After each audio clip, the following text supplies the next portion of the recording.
మన కాదంబరి సిల్క్స్ లో flat 50% discount and 25,000 purchase మీద 2 కంచి కాటన్ సారీస్ ఉచితం.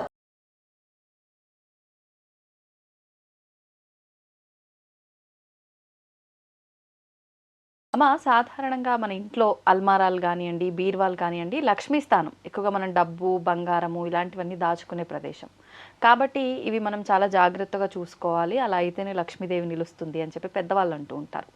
కొన్ని కొన్ని రకాల వస్తువులు కానివ్వండి, దుస్తువులు కానివ్వండి, బీరువాలో పెట్టకూడదు అని కూడా అంటూ ఉంటారు. నిజంగా అలా పెట్టడం వల్ల లక్ష్మీదేవి అసలే నిలబడదు ఇంట్లో అంటూ ఉంటారు. అలాంటి వస్తువులు ఏమైనా ఉన్నాయా? ఉంటే అవేంటి? తప్పకుండా నాన్న. అంటే బీరువా మనం కంపల్సరీగా పూర్వం వాడేవాళ్ళం. ఇవాళ బీరువాలు వాడట్లేదు. అందరు కబోర్డ్లో చిన్న లాకర్లు పెట్టేసుకుంటున్నారు. సో అయితే మనం బీరువా గురించి మాట్లాడుతున్న టాపిక్ అంటే బీరువా ఎందుకు పెడతాము అంటే నైరుతి నుంచి వచ్చే నెగిటివ్ ఎనర్జీని క్లోజ్ చేయడానికి మాత్రం పెడతారు బీరువాని అక్కడ. సో బీరువా అక్కడ పెట్టడానికి కారణం రీజన్ ఏంటంటే ఇంటికి ఒక పాజిటివ్ ఎనర్జీ రావడానికి. ఎప్పుడు నైరుతి బరువు ఉండాలి, నైరుతి హైట్ ఉండాలి.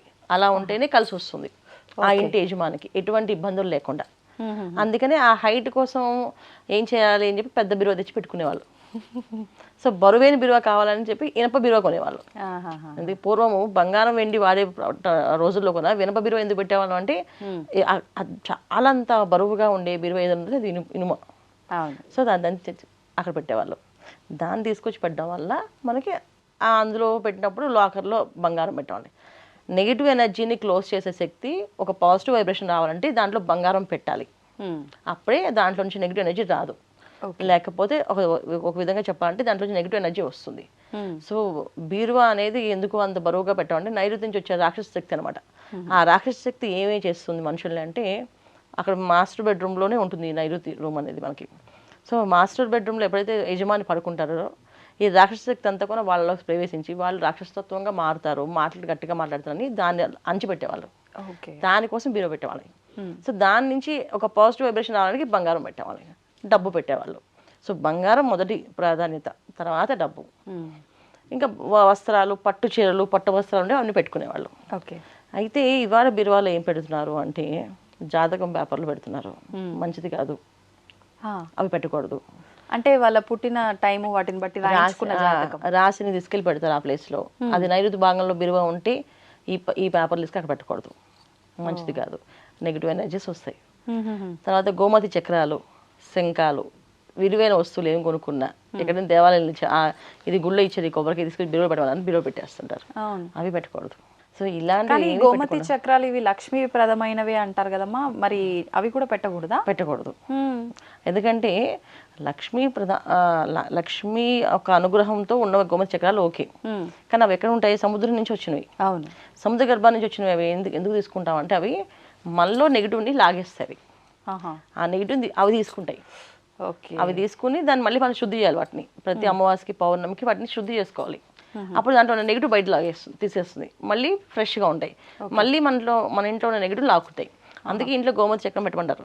సో ఇంట్లో ఏదైనా నెగిటివ్ ఎనర్జీస్ ఉంటే అంటే తెలియని దుష్టశక్తి, ప్రేతశక్తి, ఈ శక్తులు ఏమైనా ఉంటే ఆ గోమతి చక్రాలు కానీ శంఖం కానీ ఏమైనా ఉంటే అవి లాగేసుకుంటాయి. అవి లాక్కొని వాటిలో ఉంచుకుంటాయి. వాటిని మనం ప్రతి పౌర్ణమి, శంఖాలు అయితే ప్రతి పౌర్ణమికి శుద్ధి చేసుకుంటాం. ఈ చక్రాలు అయితే ప్రతి అమావాస్యకి శుద్ధి చేయాలి. ఇలా చేయడం వల్ల ఏంటంటే దాంట్లో ఉన్న నెగిటివ్ ఎనర్జీ బయటకు వెళ్ళిపోయి మళ్ళీ పాజిటివ్గా మారుతుంది. అలా దాన్ని మార్చుకునే శక్తి వాటికి ఉంది. అందుకని వాటిని పెడతాం.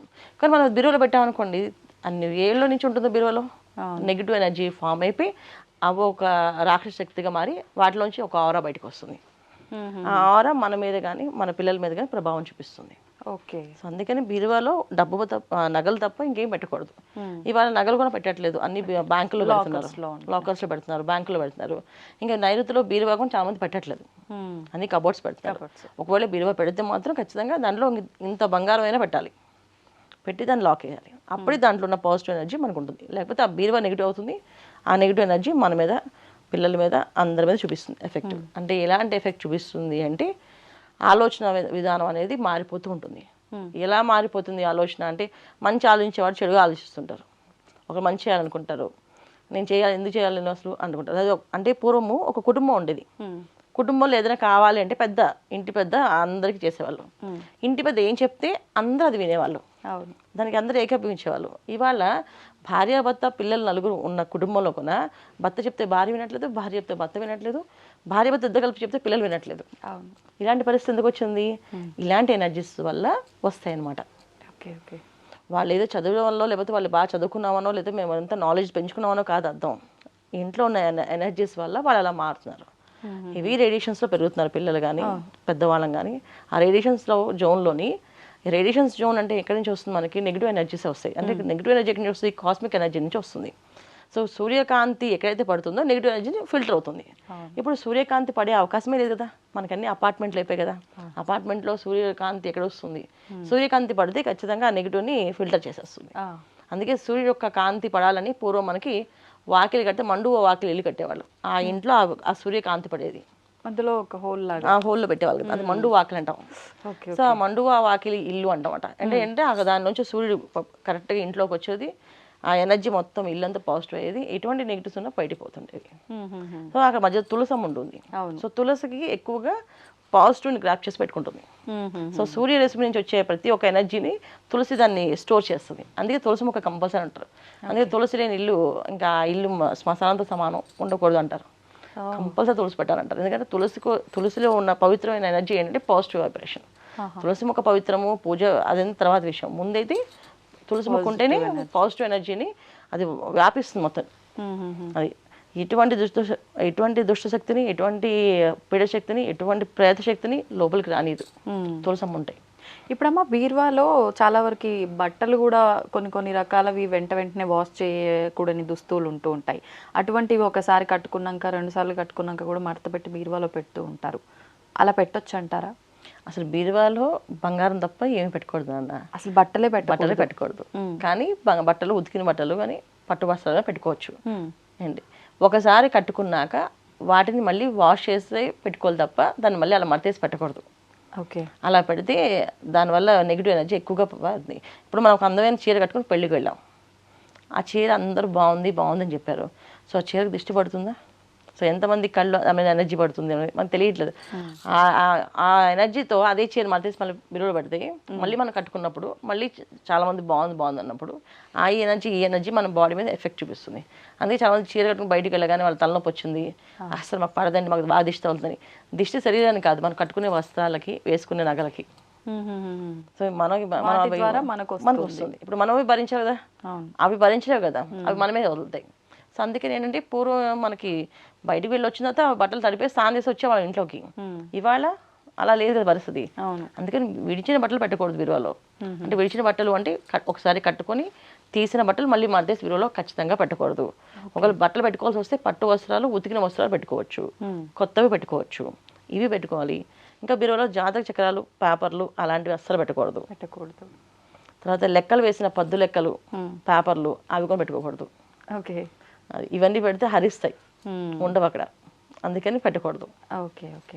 అంటే చాలామంది ఏదైనా వారంటీ గ్యారంటీకి సంబంధించినవే కానివ్వండి, చాలా రకాల ఈ కాగితాలకు పేపర్స్కి సంబంధించినవి ఏమున్నా ఒక ఫైల్లో పెట్టి బీరువాలోనే పెట్టేస్తూ ఉంటారు. ల్యాండ్ పేపర్స్ కానివ్వండి, అవి కూడా పెట్టొద్దు అంటారా? అవి పెట్టచ్చు. ల్యాండ్ పేపర్స్ పేపర్స్ సంబంధించి పెట్టచ్చు. మన జాతక చక్రం వేసింది పెట్టకూడదు. సో చక్రాలు వేయడం అంటే ఏంటంటే అవి గ్రహాలు ఎక్కడెక్కడ ఉన్నాయి చూపించడమే. సో ఆ గ్రహం ఒక ఎనర్జీ తీసుకెళ్ళి నైరుతిలో పెట్టామంటే, నైరుతిలో ఉండే ఎనర్జీ ఏంటి? రాక్షస శక్తి.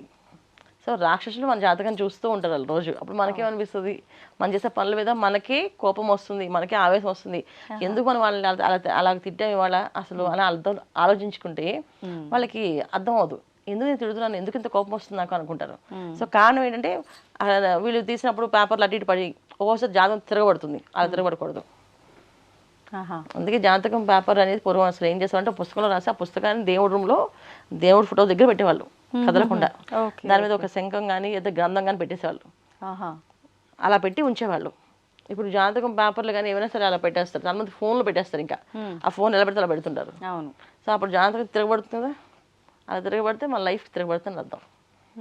సో ఇన్ని అర్థాలు ఉన్నాయి. అంటే ఒక వస్తువుని పెద్దవాళ్ళు మనకి ఎందుకు ఇక్కడ పెట్టమని చెప్పారంటే, దాన్ని ఎందుకు పాటించమని చెప్పారంటే మనం అలా పాటించుకుంటూ వెళ్ళాలి. దాన్ని మారిస్తే దానివల్ల ప్రమాదాలు, అనర్థాలు ఎక్కువగా ఉంటాయి. ఇది జరుగుతుంది అనమాట. ఓకే. అంటే ఏదేమైనా మనం పెద్దవాళ్ళు చెప్పింది కొట్టి పారేయకుండా అస్సలు ఆచరిస్తే కనుక ఖచ్చితంగా మనకు తెలియకుండానే మనం మన లైఫ్లో మార్పులు అయితే చూడగలుగుతాం. 100% పాజిటివ్గా. అది కూడా ఖచ్చితంగా. ధన్యవాదాలమ్మా. నమస్తే అమ్మా. శ్రీమాత్రే నమః.